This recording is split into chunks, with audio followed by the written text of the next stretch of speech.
तो सबसे बड़ा सवाल यही उठता है कि 2026 तक कौन सी इंडस्ट्रीज भारत की ग्रोथ स्टोरी को लीड करेंगी। चलिए मिलकर इस पजल को सॉल्व करते हैं और उन खास सेक्टर्स को पहचानते हैं जिन पर सरकार का फोकस सबसे ज्यादा रहने की उम्मीद है। देखिए, भारत की इकोनॉमिक ग्रोथ के पीछे ना कुछ बहुत पावरफुल थीम्स काम कर रही हैं।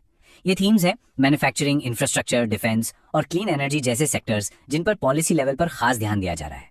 लेकिन हाँ, आगे बढ़ने से पहले एक बहुत ज़रूरी बात, ये सारी जानकारी सिर्फ एजुकेशनल पर्पस के लिए है, ये कोई इन्वेस्टमेंट एडवाइस नहीं है। आप हमेशा अपनी रिसर्च ज़रूर करें। तो चलिए सबसे पहले उस सेक्टर की बात करते हैं जो आज की डिजिटल दुनिया की रीढ़ की हड्डी है, सेमीकंडक्टर और डीप टेक। ये सिर्फ चिप्स बनाने की बात नहीं है, ये भारत को एक ग्लोबल टेक्नोलॉजी पावर बनाने और इलेक्ट्रॉनिक्स में आत्मनिर्भरता हासिल करने का मिशन है।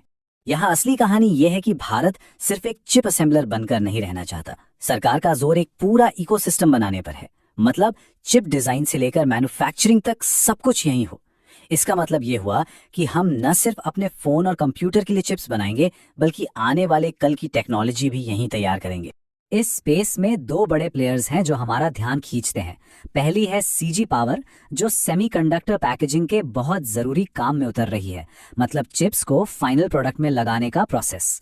और दूसरी है केन्स टेक्नोलॉजी, जो बैकएंड सर्विसेज में एक बड़ा नाम है।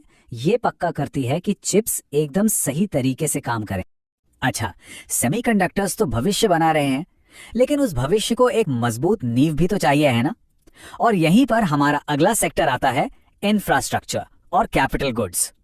ये सब सड़कें, पुल और पावर प्लांट्स बनाने के बारे में है, और इसे ताकत मिल रही है सरकार के बड़े पैमाने पर हो रहे कैपिटल एक्सपेंडिचर यानी कैपेक्स।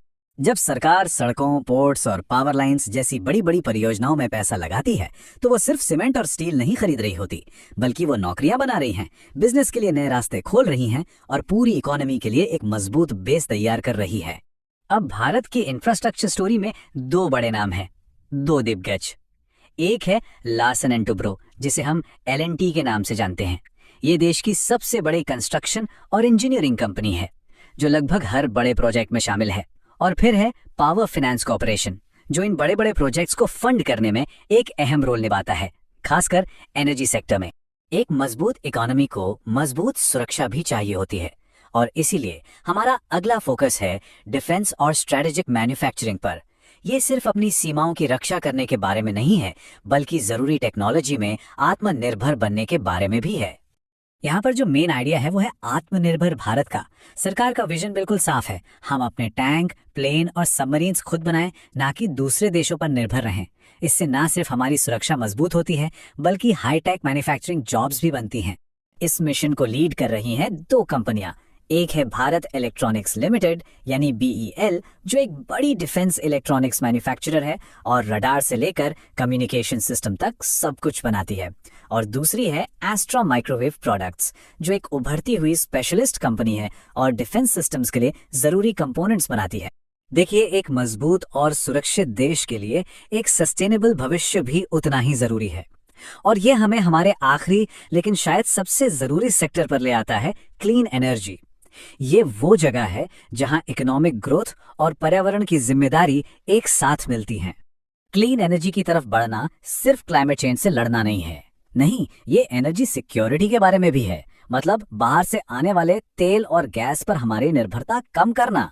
और हाँ, ये एक बहुत बड़ा इकोनॉमिक मौका भी है। सोलर और विंड एनर्जी में होने वाले निवेश से लाखों नौकरियां पैदा हो सकती हैं।